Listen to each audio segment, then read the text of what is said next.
जय हिंद दोस्तों। आज के इस वीडियो से हम नया सब्जेक्ट संविधान एवं भारत की राज्य व्यवस्था प्रारंभ करने जा रहे हैं। चाहे कोई से भी कॉम्पिटिटिव एग्जाम हो, संविधान से अक्सर क्वेश्चन पूछ लिए जाते हैं। वर्तमान की इस राजनीतिक उथल पुथल के दौर में हमें संविधान की जानकारी होना अति आवश्यक है, ताकि हम हमारे राजनीतिक अधिकारों का सही एवं पूर्ण रूप से उपयोग कर सकें। तो दोस्तों, जैसा कि आप जानते हैं कि हमारे चैनल मैक्रो स्टडीज पर हिस्ट्री की लेक्चर श्रृंखला ऑलरेडी चल रही है। अतः संविधान निर्माण के पहले का घटनाक्रम यानी संवैधानिक विकास हम आधुनिक भारत के इतिहास के साथ पढ़ेंगे और इस नई लेक्चर श्रृंखला में हम संविधान निर्माण के समय और बाद का घटनाक्रम पढ़ेंगे। तो दोस्तों, हम शुरुआत करते हैं संविधान की परिभाषा से।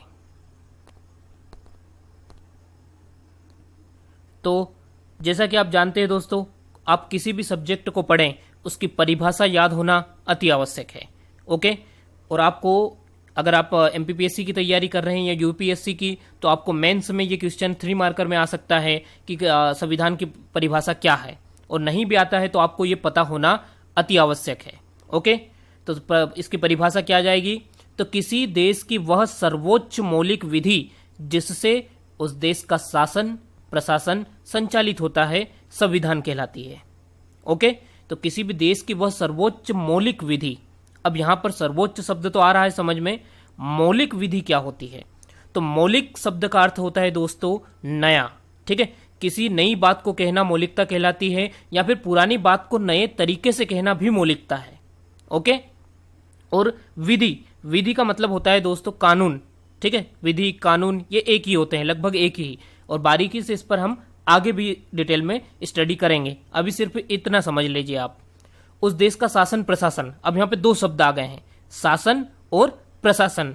शासन के अंतर्गत दोस्तों जो कानूनों का निर्माण करते हैं वो शासन के अंतर्गत आते हैं, जैसे कि नेता, ठीक है, संसद।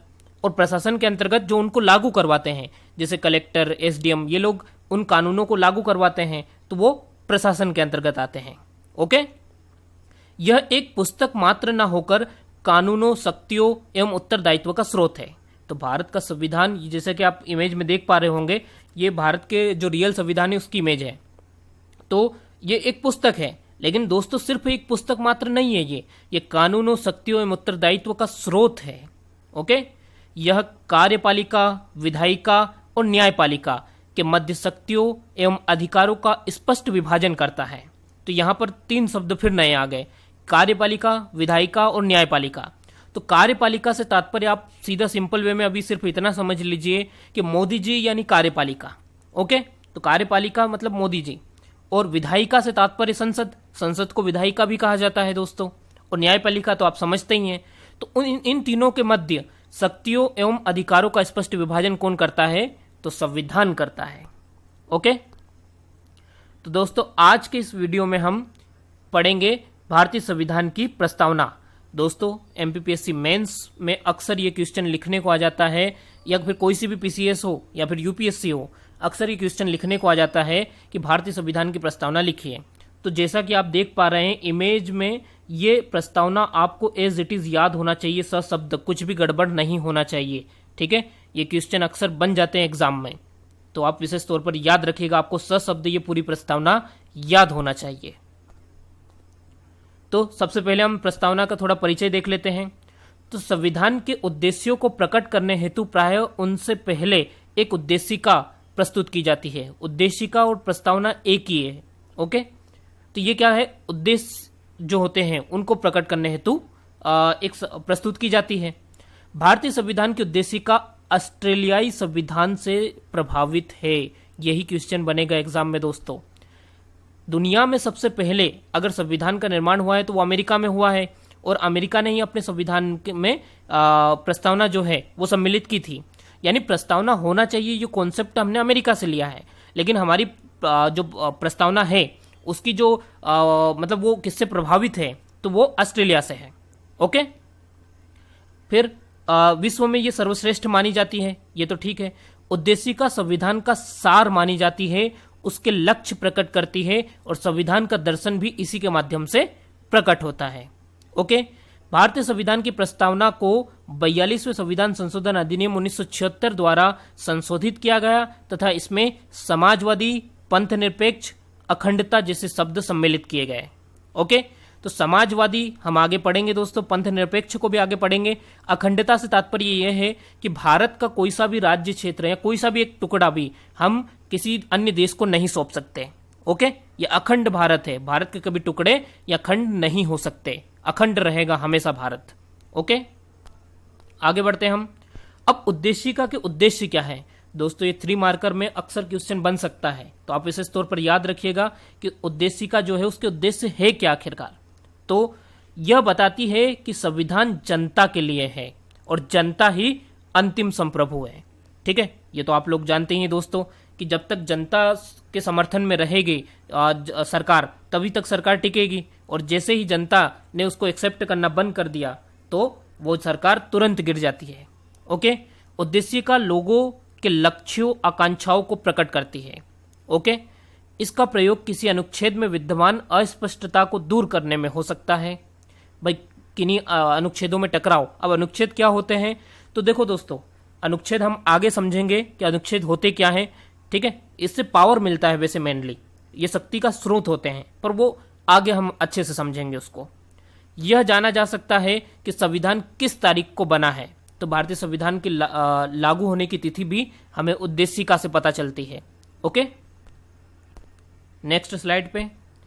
अब यह है हमारे संविधान की प्रस्तावना, एज इट इज फॉर्मेट में आपको याद होना चाहिए और लिखी होना चाहिए। ठीक है, हम भारत के लोग भारत को एक संपूर्ण प्रभुत्व संपन्न समाजवादी, पंथ निरपेक्ष, लोकतंत्रात्मक गणराज्य बनाने के लिए तथा उसके समस्त नागरिकों को सामाजिक, आर्थिक, राजनीतिक न्याय, विचार अभिव्यक्ति, विश्वास, धर्म और उपासना की स्वतंत्रता, प्रतिष्ठा और अवसर की समता प्राप्त कराने के लिए तथा उन सब में व्यक्ति की गरिमा व राष्ट्र की एकता व अखंडता को सुनिश्चित करने वाली बंधुता को बढ़ाने के लिए दृढ़ संकल्प होकर अपनी इस संविधान सभा में आज तारीख 26 नवंबर 1949, हिंदी तारीख, मिति मार्ग, शीर्ष शुक्ल सप्तमी, संवत 2006 विक्रमी को एतद द्वारा इस संविधान को अंगीकृत, अधिनियमित व आत्मार्पित करते हैं। ओके, तो ये आपको विशेष तौर पे दोस्तों एक बार फिर मैं कह रहा हूं कि आपको याद होना ही चाहिए। Next slide. अब दोस्तों इसमें जो शब्द दिए हुए हैं, ठीक है, जैसे कि आपने प्रस्तावना ये पढ़ी है तो इसमें बहुत सारे शब्द आपको दिखे होंगे, तो इन शब्दों को हम बारीकी से देखेंगे। ओके, जैसे कि ये समाजवादी, संप्रभु, पंथ निरपेक्ष, ठीक है, इन सारे शब्दों को हम अच्छे से डिस्कस करेंगे यहां पर। तो सबसे पहला शब्द आ रहा है संप्रभु। तो दोस्तों 1 मिनट में आपको पहले ये भी बता दूं किस टाइप के क्वेश्चन प्रस्तावना से बन सकते हैं। अगर आप प्रीलिम्स की तैयारी कर रहे हैं तो आपको हो सकता है कि क्रम से ये दे दे, समाजवादी, पंथ निरपेक्ष और लोकतंत्रात्मक। ठीक है, इन शब्दों को क्या दे दे, क्रम से दे दे, इनका क्रम गड़बड़ कर दे और आप लोगों को आपको बोले कि इनको क्रम से जमाइए। तो आपको क्रम से ये याद होना चाहिए कि सबसे पहले यहाँ पर समाजवादी लिखा है, फिर पंथ निरपेक्ष लिखा है, फिर लोकतंत्रात्मक लिखा है, फिर गणराज्य लिखा है। ओके, यहाँ पर यह भी पूछ सकता है कि संविधान की प्रस्तावना में कौन कौन से उद्देश्य दिए हुए हैं। ठीक है, या फिर संविधान की प्रस्तावना से राजनीतिक स्थिति किस प्रकार नजर आ रही है, तो भाई भारत लोकतंत्रात्मक गणराज्य है। ठीक है, तो ये क्या राजनीतिक स्थिति को दर्शा रहा है, भारत समाजवादी है। ओके, तो ये सारी चीजें हमें कहां से पता चलती है, संविधान की प्रस्तावना से। प्रस्तावना को, संविधान को कब अंगीकृत किया गया, ये क्वेश्चन बन सकता है, तो यहाँ पर डेट और सन दिया हुआ है, इस टाइप से क्वेश्चन बन सकते हैं, ये आपको याद होना चाहिए। अब बात करते हैं सबसे पहले शब्द संप्रभु की। दोस्तों ये एग्जाम में पूछा जा सकता है, 3 मार्कर में आ सकता है ये क्वेश्चन कि संप्रभुता से क्या तात्पर्य है। तो भारत अपने आंतरिक एवं बाह्य मामलों में किसी विदेशी सत्ता या शक्ति के अधीन नहीं है। यानी संप्रभु का अर्थ क्या हुआ कि जो अपन खुद के निर्णय खुद ले सकते हैं, हमको किसी और से परमिशन लेने की जरूरत नहीं है, वो संप्रभु है। ठीक है, तो भारत अपने आंतरिक और बाह्य मामलों में किसी विदेशी सत्ता या शक्ति के अधीन नहीं है, बिल्कुल नहीं है। भारत खुद के डिसीजन खुद लेता है। वह अपनी आंतरिक एवं बाह्य विदेश नीति का निर्धारण करने के लिए तथा किसी भी राष्ट्र के साथ मित्रता संधि करने के लिए पूर्णतः स्वतंत्र है। ठीक है, भारत के ऊपर किसी प्रकार का कोई दबाव नहीं है। हम चाहे उससे दोस्ती रखें, हम चाहे उस राष्ट्र से मित्रता रखें, कुछ भी करें, यह हमारी निजी मामला हो जाता है। इसकी प्रभुता जनता में निहित है, यानी भारत का सब कुछ कौन है? जनता ही तो है, जनता जनार्दन ही तो है सब कुछ। भारत राष्ट्रकुल का सदस्य भी स्वेच्छा से बना है। कॉमनवेल्थ, राष्ट्रकुल कॉमनवेल्थ है, ये क्या है? तो दोस्तों जो देश ब्रिटेन के गुलाम थे, ठीक है, उनका जो ग्रुप है वो राष्ट्रकुल कहलाता है। ओके, तो भारत भी इसका सदस्य है, पर भारत स्वेच्छा से इसका सदस्य बना है। ये गुलाम था, इस कारण इसका सदस्य नहीं है। ओके, तो ये याद रखिएगा आप। अगला शब्द जो है वो है समाजवादी। ये अक्सर आपने ये शब्द सुना होगा, तो आज हम देख ही लेते हैं कि आखिर समाजवादी से क्या तात्पर्य है। तो दोस्तों, समाजवादी शब्द 42वें संविधान संशोधन अधिनियम 1976 द्वारा जोड़ा गया। यही क्वेश्चन एग्जाम में बनेगा दोस्तों, ये याद रखिएगा आप। तो भारत का समाजवाद लोकतांत्रिक समाजवाद है, जो नेहरू जी की अवधारणा पर आधारित है। अब लोकतांत्रिक समाजवाद क्या होता है, तो हम आगे देखते हैं। तो समाजवादी व्यवस्था में उत्पादन के प्रमुख साधनों पर सरकारी नियंत्रण होता है, जबकि लोकतांत्रिक समाजवाद में नियंत्रण अपेक्षाकृत कम होता है। ओके, तो समाजवाद में क्या रहता है, सब कुछ गवर्नमेंट के ही अधीन रहेगा, ठीक है, निजी अधिकार जो रहता है वो बहुत कम होता है। जबकि लोकतांत्रिक समाजवाद में क्या होता है कि नियंत्रण अपेक्षाकृत थोड़ा कम होता है। और भारत का समाजवाद लोकतांत्रिक समाजवाद है, अतः भौतिक साधनों का यथासंभव समानता के आधार पर वितरण होगा तथा धन का संकेंद्रण कुछ ही हाथों तक सीमित नहीं रहेगा। ओके, यानी भारतीय जो समाजवाद है उसके अंतर्गत ये कोशिश की जाए कि आय की असमानता बनी रहे, कोई गरीब ना रहे, कोई अमीर ना रहे, लगभग दोनों के बीच में ज्यादा खाई ना रहे। ओके, तो ये कोशिश की जाती है। ठीक है, वर्तमान में देखा जाए तो भारत में बहुत गरीबी बहुत ज्यादा मात्रा में है। मात्र भारत की कुल जनसंख्या के 10% जो लोग हैं उनके पास 90% जनसंख्या से भी ज्यादा धन है। ओके, मैं एक बार फिर आपको बता दूं दोस्तों कि 90% जनसंख्या के पास जितना धन है उतना भारत के 10% जनसंख्या के पास है। ठीक है, तो ये एक बहुत बड़ी बात हो गई है। आगे बढ़ते हैं। अगला शब्द है दोस्तों पंथ निरपेक्ष। अब पंथ निरपेक्ष से क्या तात्पर्य है, तो 42वें संविधान संशोधन अधिनियम 1976 द्वारा इसे भी जोड़ा गया। ठीक है, अब पंथ निरपेक्ष से तात्पर्य ऐसे राज्य से है जो किसी धर्म विशेष को राजधर्म के रूप में मान्यता प्रदान नहीं करता, बल्कि सभी धर्मों को तटस्थ भाव से समान संरक्षण प्रदान करता है। राज्य में धर्म एक व्यक्तिक विषय माना जाता है। अब यहां पर एक बात है कि अक्सर क्वेश्चन उठता रहता है कि भारत धर्मनिरपेक्ष है, धर्मनिरपेक्ष है, लेकिन दोस्तों संविधान की प्रस्तावना में कहीं पे भी धर्मनिरपेक्ष नहीं लिखा है, भारत पंथ निरपेक्ष है। अब पंथ और धर्म में क्या अंतर है, अक्सर अच्छे व्यक्तियों को यह अंतर नहीं पता होता है। तो धर्म और पंथ में क्या अंतर होता है दोस्तों, तो धर्म जैसे कि आप बौद्ध जो है, बौद्ध एक धर्म है। ओके, और बौद्ध धर्म के दो पंथ निकले हुए हैं, हीनयान धर्म। जैन धर्म ये एक धर्म है। ओके, जैन धर्म के दो पंथ निकले हुए हैं, दिगंबर श्वेतांबर। ओके, मुस्लिम धर्म के भी दो शाखाएं निकली हुई है, एक शिया एक सुन्नी।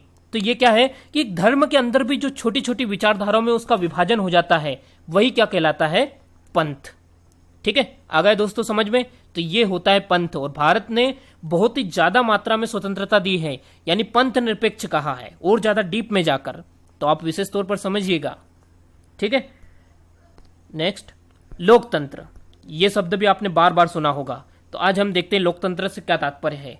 तो लोगों का तंत्र अर्थात जनता का शासन ही लोकतंत्र है। ठीक है, अब्राहम लिंकन के अनुसार लोकतंत्रात्मक शासन जनता का जनता के लिए जनता द्वारा स्थापित शासन होता है। ओके, भारत में जनता अपने द्वारा निर्वाचित प्रतिनिधियों के माध्यम से शासन चलाती है। इसे अप्रत्यक्ष लोकतांत्रिक प्रणाली या प्रतिनिधि प्रणाली कहा जाता है। ठीक है, भारत में यही होता है कि भाई जनता प्रत्यक्ष रूप से शासन नहीं करती है, हम नेता लोगों को चुनते हैं, ये नेता लोग संसद में जाते हैं, वहां पर कानून बनाते हैं और हमारे देश का शासन चलाते हैं, लेकिन चुना तो जनता नहीं है ना। तो यहां पर क्या होगा, अप्रत्यक्ष लोकतंत्र है भारत में।